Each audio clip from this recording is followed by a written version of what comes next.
The most ridiculous reaction from the Jussie Smollett incident came from the actress Ellen Page. Now she's pretending to be a boy named Elliot Page. But back during the time of the Jussie Smollett thing, she acknowledged that she's a woman named Ellen Page, and she went on Stephen Colbert's late night show, and she blamed, I'm not joking, she blamed the Jussie Smollett attack, which was totally real, on Vice President Mike Pence. Sorry, not at all. I'm like really fired up tonight. This is how you have to be fired up. It feels impossible to not feel this way right now with the president and the vice president, Mike Pence, who wishes I couldn't be married. Let's just be clear. The vice president of America wishes I didn't have the love with my wife. He wanted to ban that in Indiana. He believes in conversion therapy. He has hurt LGBTQ people so badly as the government of Indiana, and I think the thing we need to know, and I hope my show Gaycation did this, in terms of connecting the dots, in terms of what happened the other day to Jussie. I don't know him personally. I sent all of my love. Connect the dots. This is what happens. If you are in a position of power and you hate people and you want to cause suffering to them, you go through the trouble. You spend your career trying to cause suffering. What do you think is going to happen? What do you think is going to happen? What do you think? Because what I think happened is that white supremacists on the south side of Chicago tried to lynch Jussie Smollett. I connected the dots, except from dot to dot to dot to dot, in Ellen Page's mind, the dots were based on lies. That's the problem. She did connect the dots. She connected the dots of her false premises, starting with the idea that America is this angry, evil, terrible place where straight white men are just trying to kill everybody, and going all the way back to the dot that men and women are exactly the same. She connected all of those dots, and she ended up at the place where Jussie Smollett got attacked by white supremacists in Chicago. If you start wrong, you're going to end up in a very, very, very wrong place. Connect the dots. I think we need to connect the dots. Nothing that Ellen Page said is true about Mike Pence or about Jussie Smollett or about anyone else. I don't want to speak for Mike Pence. I don't know Mike Pence.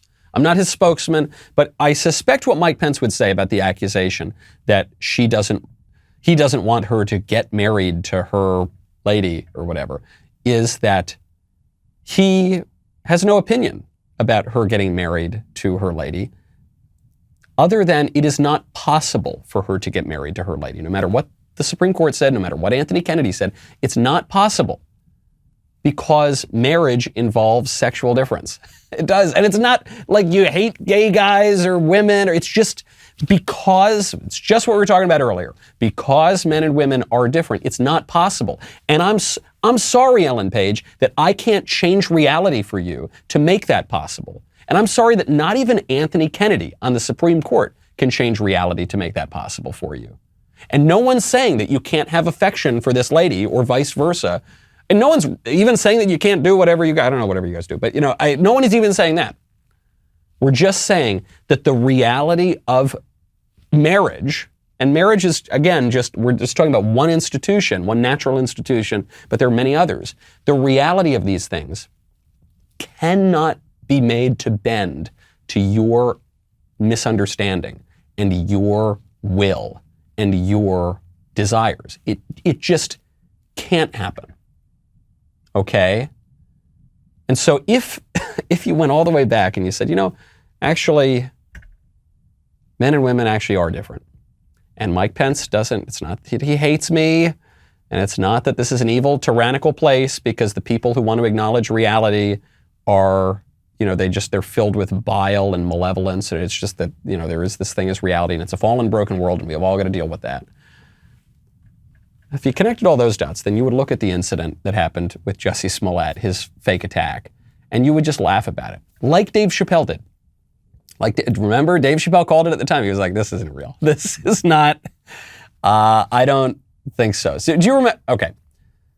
Do you remember that Dave Chappelle had this special come out around the time, and he referred to this French actor, Jussie Smollett? Take a listen. Don't ever forget what happened to that French actor. You know what I'm talking about? Jussie Smollett. He's a very famous French actor.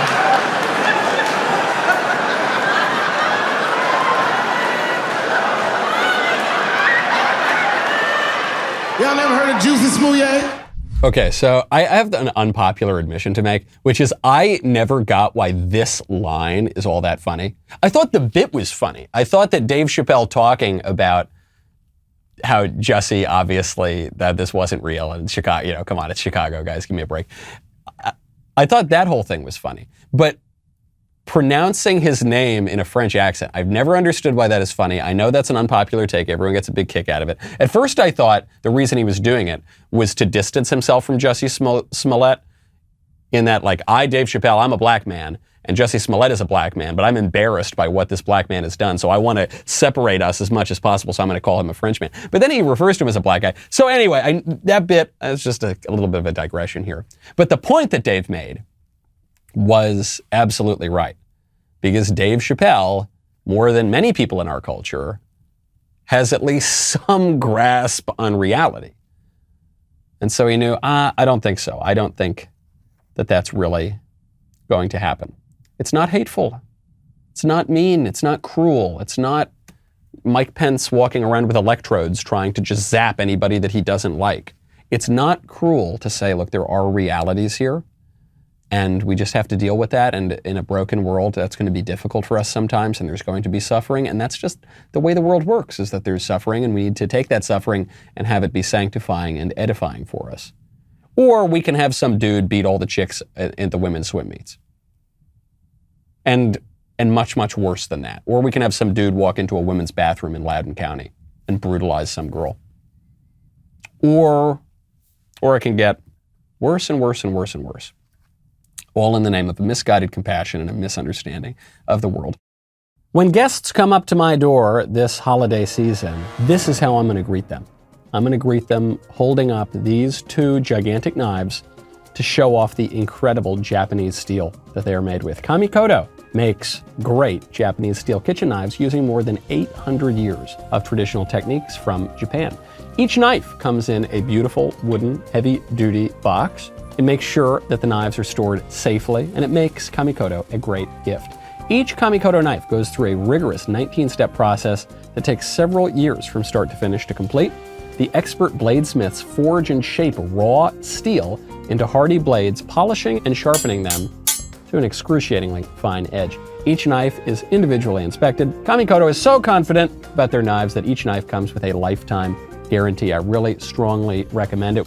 Kamikoto is currently having a massive Christmas sale, and on top of that sale, you can get an additional $50 off any purchase you make with discount code Knowles, K-N-O-W-L-E-S. So click the link below or go to kamikoto.com/Knowles and use promo code Knowles, K-N-O-W-L-E-S, to save an extra $50 today. Did you like that clip? Be honest. Listen, you're not going to hurt my feelings. And I hope you like that clip. If you want to get more videos, you got to ring the bell and subscribe.